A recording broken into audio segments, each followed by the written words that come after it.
Yes. Yeah. Then we are doing it right. Okay. Okay, that's good. That's what you can. Okay, so when do you intend to have a student? Or you use your students? Yeah.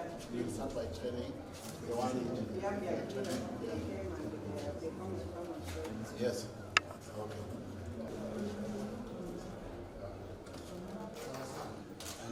Yesterday we addressed this to launch this one. Yes. We have many programs. So even when the training comes, it will be like 30 minutes. Yes. Yeah. So if there'll be a crowd here, yeah, you just need to get the crowd in one corner somewhere. Yes.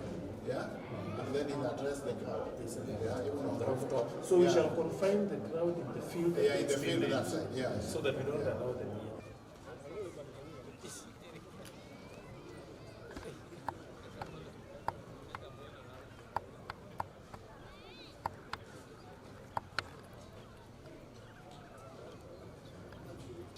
Where we have got an abundance of jobs is digital what?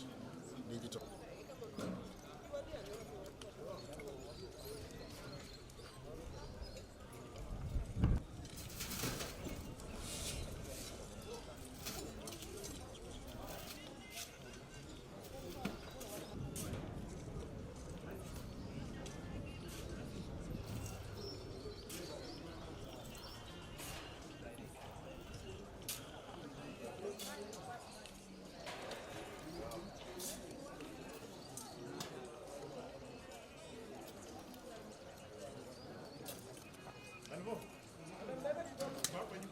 Oh.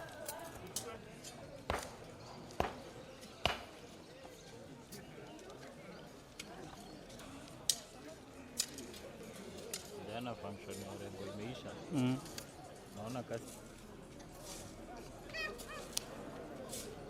Yote alikimbia akifikiria ataenda apate kamera iko hapo, akapata kamera imeenda. Tafute kama unataka kushutia Kala TV. Waambiwa kutumia equipment. Sana hapo na ile kierere anakuanga nayo. Function imeisha, amebeba kamera ameenda kusalimia nao watu wajue. Niko nayo.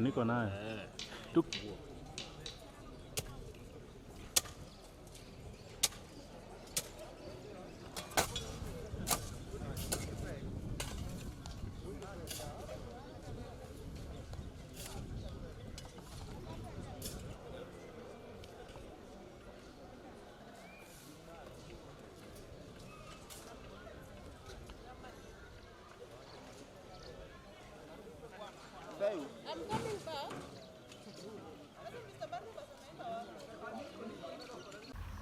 Okay, ladies and gentlemen, we expect that starting this week, Friday, the President of the Republic of Kenya will be visiting Nyanza region. The visitation will touch parts of Kisumu County, Siaya County, Homa Bay County and Migori County. But more importantly, he'll be visiting my constituency.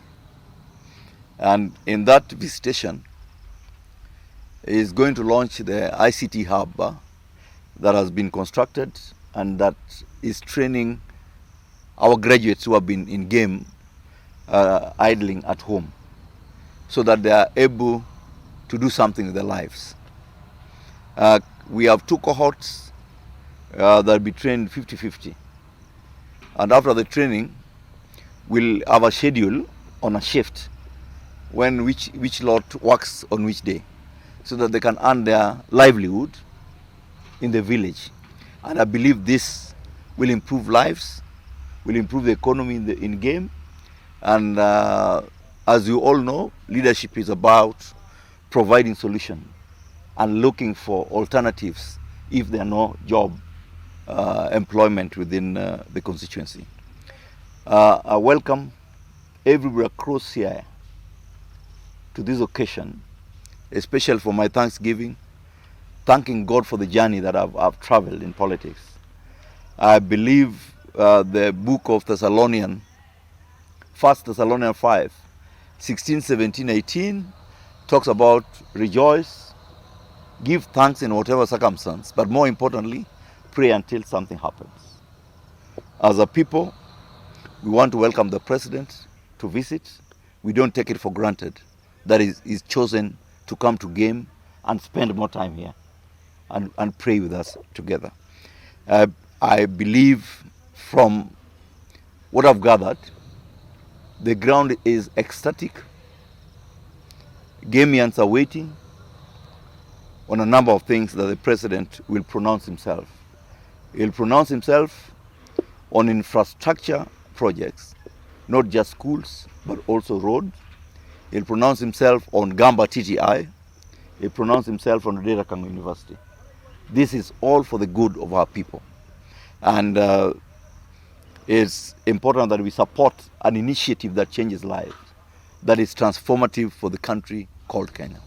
So as Kenya Kwanza government, our digital transformation agenda is at the core of the Kenya Kwanza plan.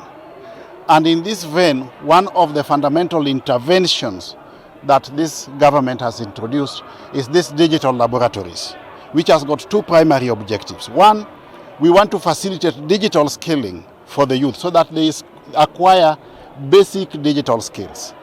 But in the same vein, we also want to empower them through digital jobs. So there are three things that is going to happen. One, we are going to deploy the devices, which is ongoing work in progress here. Once we deploy the devices, we are going to bring people to train these students on digital literacy.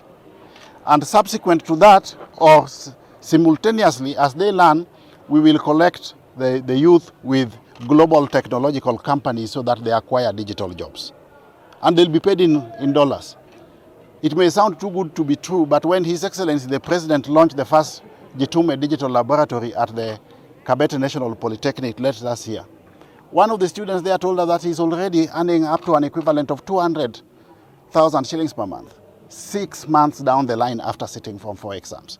So this is where we want to empower the youth. And as the CS responsible for the functional domain of ICT, I've been tasked by His Excellency the President to ensure that in each and every ward in this country, we are going to establish and operationalize a digital laboratory. We want to stem the rural-urban migration by the youth in search of jobs, because there are no jobs in Nairobi.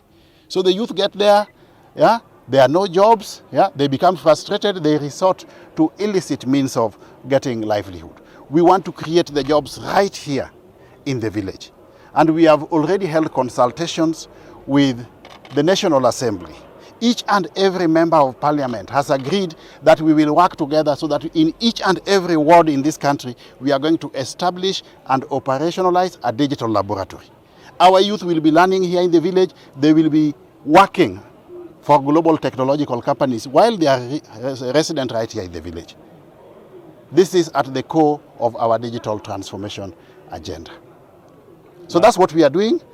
Specifically with respect to the President's trip, His Excellency the President will be making a 4-day tour of Nyanza. We have got several projects down the line. In this region, he will launch this digital laboratory. From there, he will go and commission Bondoliunda Road. Before then, there is a major fish training institute in Nyando, called Kabonyo Fish Training Institute, which is being built at a whopping 3 billion shillings. His Excellency the President will be coming there to commission it. From there, there's a road in Koru. He's going to commission that as well. Then we move to Game. We are going to have him launch another digital laboratory at Mutumbu, then a Thanksgiving service for the MP for Game, Honorable Lisho Diambo. We also have a level 4 hospital in Ugenya, which His Excellency the President is going to commission. And then we'll hope to Mfangano Island. There's a ring road there, which is going to open up that region by way of commerce and entrepreneurship and trade. He's going to commission that, that road, then visit the Victory fish plant. This one is in Sindo. Subsequent to that, there's a water project in Kindu Bay. There's also a pier to be launched in Homa Bay, so that again we enhance the level of lake transport in this region and also trade between us and other neighboring countries. There is also a planned meeting with farmers at the Sony Sugar Guest House Yeah, you are aware that we have been having perennial problems in the sugar industry. We have come up with a lasting solution, yeah, under the guidance of His Excellency President. And the solution is that we are not going to have those companies sold. Yeah, those sugar companies will remain in the hands of farmers and the government. We are not going to sell them, but we are going to lease them out to the private sector. We have got farmers, we have got the land, we have got the plant, but we don't have the money. So the direction we are taking is public-private what? Partnership. So that we bring in people who have got the money, we lease out those plants to them. They bring in money, we settle the debts of the farmers, we settle any salary arrears owing to staff, they rehabilitate the plants so that those plants can again attain optimal capacity utilization for the benefit of the farmers and the wider community.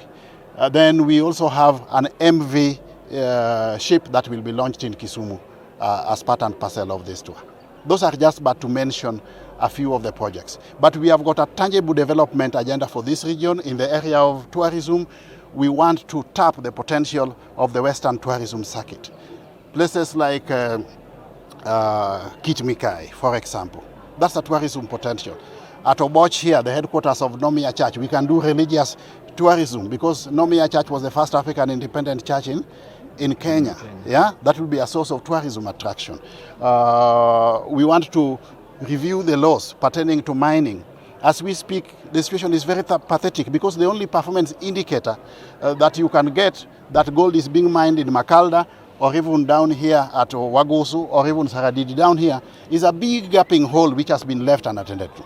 We want to review the laws so that anywhere where there is mining going on, a substantial proportion of the revenues emanating therefrom must revolve and go back to the local what?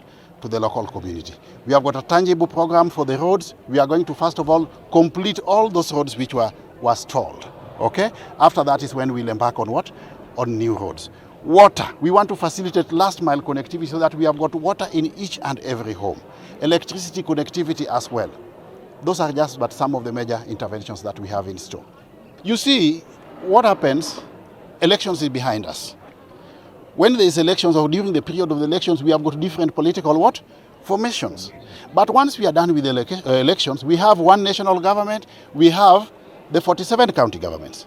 The people who vote for the national government are the same people who vote for the county what?